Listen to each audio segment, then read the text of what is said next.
Still at it, old man, trying to earn a medal with that mower.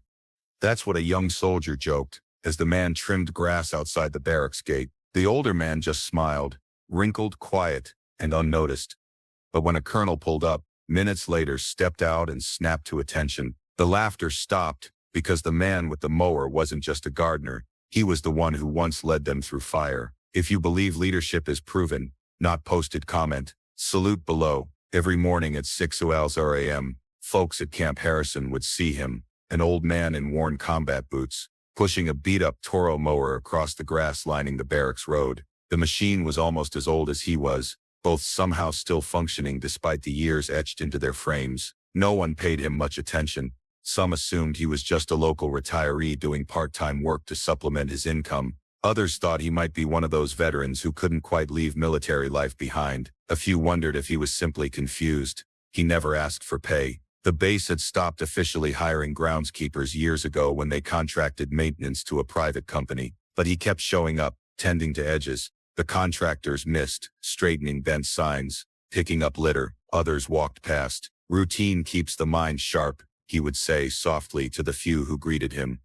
His voice weathered but clear like stones, polished by decades of flowing water. Young privates passed by, some nodding politely, most ignoring him completely, a few smirking behind his back. Old man thinks he's still in uniform, one said under his breath to his buddy. Probably got discharged as a PFC and now pretends he was somebody. A sergeant newly transferred to the base joked loud enough to be heard as he led a morning PT group. Pick up the pace, ladies. Don't make me get the old guy to mow you into shape. The old man didn't respond. He simply adjusted his cap, a faded army green with no insignia, no rank, no unit patch, just well-worn fabric shaped by years of sun and rain. That Wednesday morning, while trimming near the flagpole, he stopped his mower and stood at attention as the national anthem played from the loudspeakers signaling the 0800 flag raising. His posture straightened years, falling away from his spine as muscle memory took over. A group of young recruits waiting nearby for their morning briefing noticed and chuckled. One even took a photo with his phone captioning it "Stolen Valor" before posting it to his social media account. The old man finished his work as he always did, wiping down his mower before storing it in a small shed by the side gate. He walked off base with the same quiet dignity with which he had arrived, saying nothing to those who had mocked him. What no one knew, his name was Elliot Graves, and decades ago he wore stars on his shoulders, not grass, stains on his knees. He had commanded battalions in Vietnam, led rescue operations in Grenada, and eventually commanded Camp Harrison itself during its most active years. But that was a lifetime ago. Now he was just an old man with a mower, or so they thought. Word got around the base that a weird old guy was mowing the grass at the barracks for free. It became something of a joke among the newer recruits, a mascot of sorts. A harmless eccentric they could laugh about during downtime. There goes the general of grass, they'd say when he appeared, the saluting mockingly behind his back. The photo posted online gained traction, shared among military groups with captions ranging from amusement to concern. Some veterans commented about mental health issues, others about homeless vets desperate for connection. Eventually someone filed a formal complaint to base administration. Unknown civilian regularly accesses base perimeter without credentials. Potential security issue. Who authorized him near the barracks entrance? Security protocols had tightened considerably in recent years. The days when local civilians could freely enter military installations were long gone. Questions were raised in command meetings. Forms were filed. Procedures were cited. Base security was called to address the situation that Friday morning. Two young MPs approached him as he trimmed the edge of the parade ground with meticulous care. "Sir, we need to see your base access credentials," one said, hand resting cautiously on his holster out of habit. The old man straightened, wiping sweat from his brow with a faded handkerchief. "Don't have any current ones, never needed them before. You can't be on base without proper authorization," the second MP explained, tone professional but firm. "How have you been getting on base each day?" "Walked through the side gate," he replied simply. "Been doing it for 7 years now." The MPs exchanged glances. The side gate was supposed to be monitored by camera and secured at all times. "Sir, we'll need you to come with us to the security office to sort this out." Without protest, the old man shut off his mower and followed them. Inside the office, a lieutenant reviewed his information. "You don't have a work badge. You're not on any contractor list. You can't just be here," the lieutenant explained. With the exasperated patience of someone dealing with a confused elderly person, the old man simply reached into his back pocket and handed them a folded, somewhat yellow document, an Army retirement form dated 1987. "I served here once," he said quietly, just keeping the place sharp. General Matthews knew. So did Colonel Bergman before him. They glanced at the document, noting the name but not the rank listed. Both Matthews and Bergman had rotated out years ago. "Look, Mr. Hale," the lieutenant said, "I appreciate your service, but this paper's not worth anything here now. You need current credentials. Times have changed." He was escorted off base, his mower confiscated as armed, abandoned equipment on government property. He didn't argue,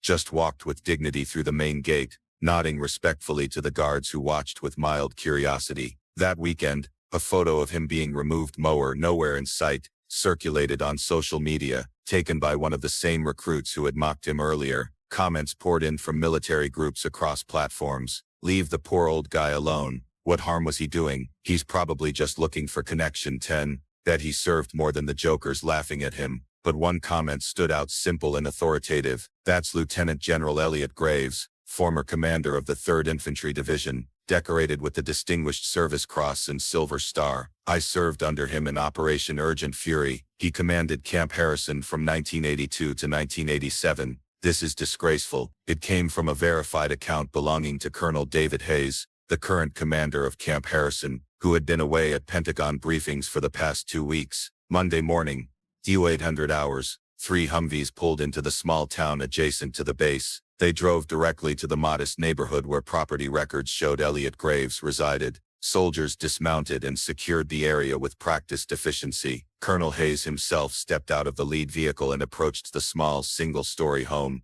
where Hale took his morning coffee on the porch. "General Graves?" he asked, standing at the foot of the 3 worn steps. The old man stood, recognition flickering in his eyes. "Colonel Hayes, good to see you back." "Sir, I've just learned what happened. Why didn't you tell them who you are?" Hale took a sip of his coffee, considering the question, with the measured thought of a man who had made life-or-death decisions affecting hundreds. "If they can't see it," he finally replied, "they're not ready to follow it. If you believe real leaders never stop serving, share this with someone who leads by example." Colonel Hayes called an emergency assembly at Camp Harrison that afternoon. Messages flashed across computers and phones throughout the base. Mandatory formation, 1,400 hours, parade ground, full uniform, no exceptions. Speculation ran wild. Some thought it was a surprise inspection, others worried about budget cuts or deployment orders. No one connected it to the old man they'd escorted off base. At precisely 1,400 hours, with the Texas sun beating down the entire complement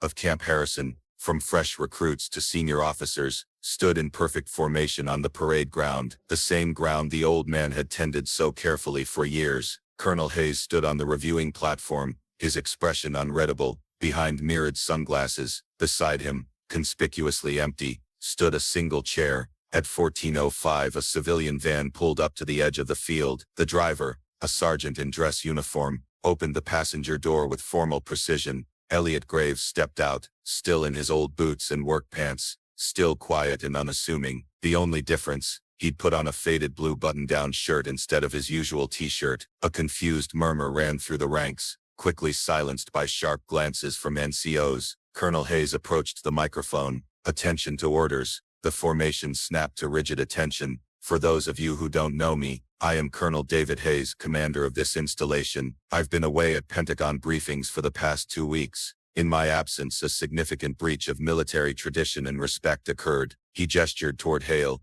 who stood calmly at the edge of the platform. "This man led men through the jungles of Vietnam and the beaches of Grenada. He designed the survival training manual you all still use today. He commanded this base from 1982 to 1987. As a lieutenant general with 3 stars on his shoulders. Under his leadership, Camp Harrison became the premier training facility in the Army's Southern Command." Silence fell like a stone across the parade ground. Realization dawned on hundreds of faces simultaneously. For the past 7 years, Lieutenant General Graves has voluntarily maintained the grounds of this base, not because he needed to, but because he believes what he taught. All who served under him, a leader's job is never done. The same soldiers who had laughed now stood stiff and pale, eyes fixed forward, unable to look at the man they had mocked. Colonel Hayes walked deliberately to where Hale stood and rendered a salute so sharp it seemed to cut through the very air between them. "Permission to continue following your example, sir," he said loud enough for all to hear. Hale returned the salute, emotion flickering just barely in his steel-gray eyes. "Permission granted, Colonel." The battalion commanders were called forward, each saluting the man in work clothes with the same respect and they would show the current chief of staff. Then unexpectedly, a young private stepped out of formation. It was Logan, the same soldier who had posted the mocking photo online. He marched forward, stopped at regulation distance and saluted. "Sir, I'm sorry for what I said. For what I posted I didn't know." Hale looked at him, neither anger nor condescension in his gaze. "You only said what you saw, Private. But next time look harder. The uniform doesn't make the soldier makes the uniform." Logan nodded, blinking rapidly against the sun in emotion. That evening, as the base returned to normal operations, a small ceremony took place at the side gate, the entrance Hale had used daily for his self-appointed duties. A bronze plaque was installed, unveiled by Colonel Hayes himself, in honor of Lieutenant General Elliot Graves, who never stopped watching over us. Next to it sat his old mower, retrieved from base storage, now mounted on a simple pedestal, transformed from an object of mockery to a symbol of humble servant. The soldiers who had laughed loudest were assigned to complete the work Hale had been doing, mowing, trimming, and maintaining the areas he attended, not as punishment, but as education. "You'll understand the difference between maintaining appearances and maintaining standards." Their sergeant told them. The general understood. "Now you will too." General Graves never returned to mow the grass at Camp Harrison. He didn't need to. Every morning a 600 rotating squads of soldiers now took responsibility for the grounds, paying special attention to the areas along the barracks road, around the flagpole and near the memorials. It's all the places the general had tended with such care. They worked in respectful silence, often thinking about the old man who had done the same task without recognition or reward for so many years. When asked if he missed his morning routine, Hale simply smiled. "Leadership isn't about being seen doing the work. It's about ensuring the work gets done right even when you're gone." Colonel Hayes instituted a new tradition at Camp Harrison. Every week, a different recruit was assigned to read General Graves's complete service record as part of base orientation. This, they were told as they studied accounts of his battlefield courage and peacetime innovations, is what honor looks like in work boots. Private Logan, whose mocking photo had inadvertently led to the general's recognition, requested and received permission to interview Hale for the base newsletter. The resulting article became required reading for all personnel. When asked why he had never corrected anyone or identified himself, the general's answer was characteristically straightforward. "Respect based on rank is protocol. Respect based on actions is leadership." I wanted to see which one this base valued. On Veterans Day, Colonel Hayes invited Hale to be the guest of honor at the base ceremony. Though initially reluctant, he finally agreed to address the assembled soldiers and families. His speech consisted of just one sentence: "The best commanders lead when no one's watching." The crowd stood, many openly wiping away tears, saluting the quiet man who had never asked for thanks, but had given a master class in leadership every day for 7 years. Hale's influence extended far beyond Camp Harrison. His story spread throughout the Army, then to other branches, becoming a case study in leadership training programs nationwide. And at the end of every day,